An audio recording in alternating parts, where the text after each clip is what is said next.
gestual para o movimento pura e simplesmente do braço. Qual é a diferença entre um e o outro, sendo exatamente a mesma coisa?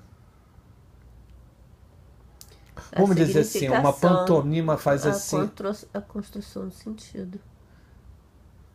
gestual. O gesto, ele é um elemento. Carregado de sentido. Né? Ele é carregado de sentido, mas ele é um. É como ele diz aqui, o Agamben diz aqui. É, o gesto, a ação a que se reduz esse sujeito é uma suspensão. É como se o gesto separasse o significante do significado.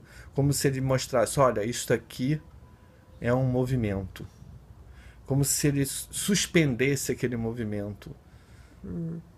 É por isso que a palavra no poema é também um gesto, porque a palavra deve ser, no poema, ela é lida e ao mesmo tempo que você lê a palavra, ela está dizendo, olha, eu sou uma palavra. Há um distanciamento da palavra, no gesto há um distanciamento do movimento em relação a ele mesmo, como se criasse uma separação. Isso é que se chama suspensão. Aquilo dali, o movimento é afastado dele próprio, de modo que você vê o movimento e você vê o gesto que está no movimento. Mas é meio Para provocar um deslocamento.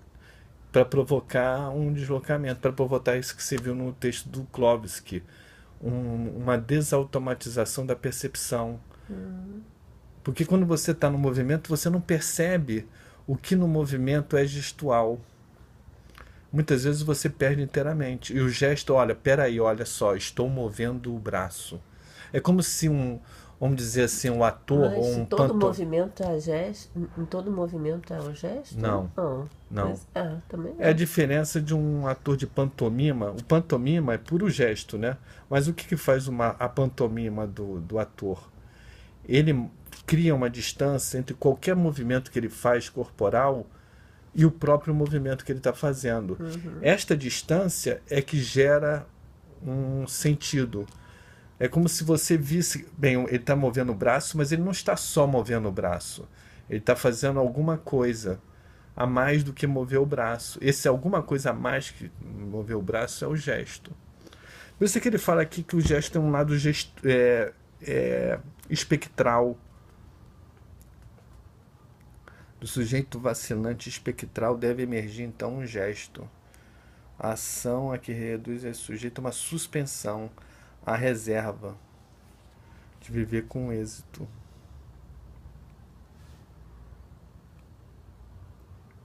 A suspensão seria um gesto. A suspensão é suspender no tempo, suspender aquele movimento, interrompê-lo.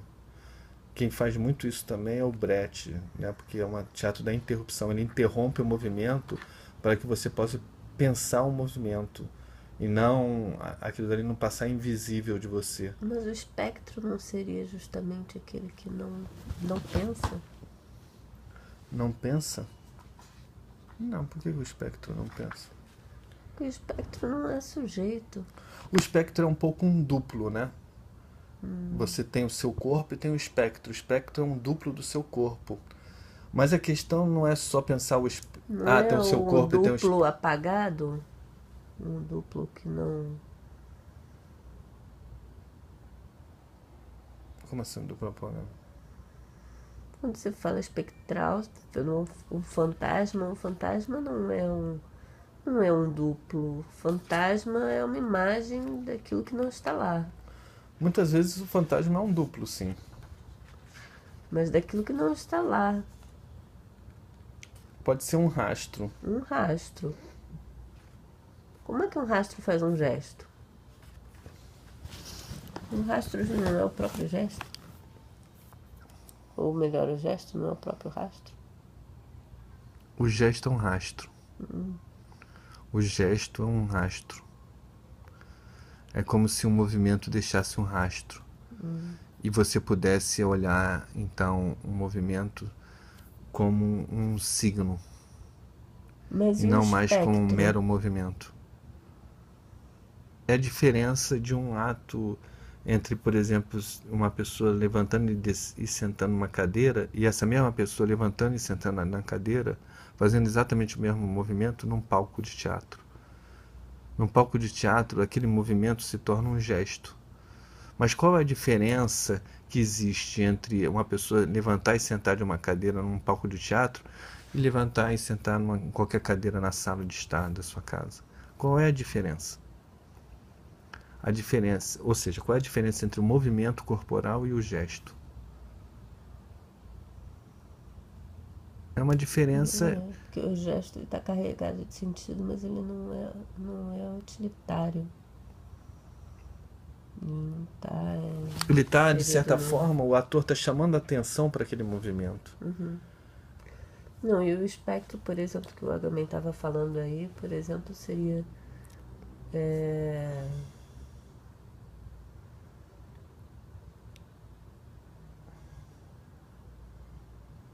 Ele está falando do sujeito que tem várias de um indivíduo que tem vários sujeitos, que são vários sujeitos, tem várias facetas, e é o usuário da internet, ele é o assinante da conta telefônica, ele é o qual, professor, do amigo ou o dispositivo? do dispositivo.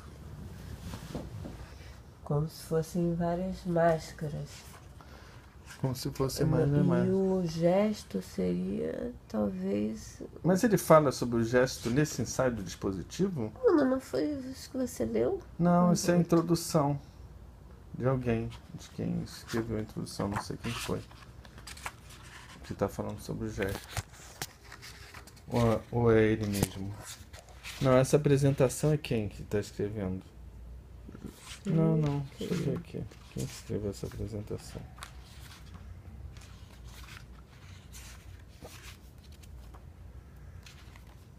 Suzana Scramin e Vinícius Nicastro Ronesco.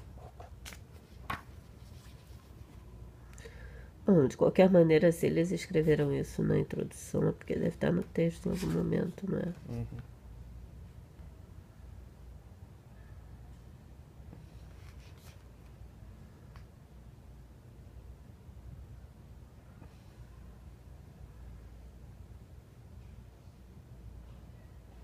Caramba, eu marquei isso aqui.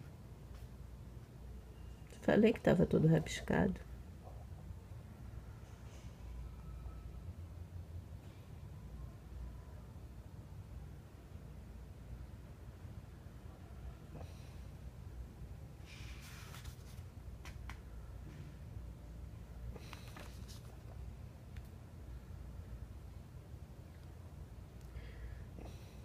Acho que eu vou fazer um omelete pra mim aqui antes de ir pra casa.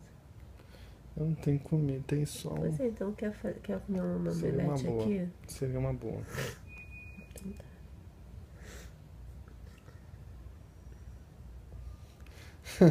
Olha o que eu analisei aqui. Todavia, quando interpretamos e desenvolvemos nesse sentido o texto de um autor, chega um momento em que começamos a nos dar conta de não mais poder seguir além sem transgredir as regras mais elementares da hermenêutica.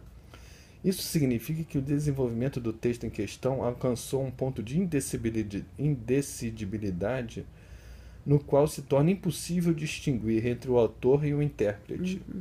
Embora este seja para o intérprete um movimento particularmente feliz, ele sabe que é o momento de abandonar o texto que está analisando e de proceder por conta própria. Eu achei ótimo isso, sabia? Eu acho isso ótimo, isso é o que eu faço toda hora. Chega um momento que você está lendo e criando a sua própria teoria e você, foda-se, agora dane-se. Mas é bom você escrever, né? Tem que escrever.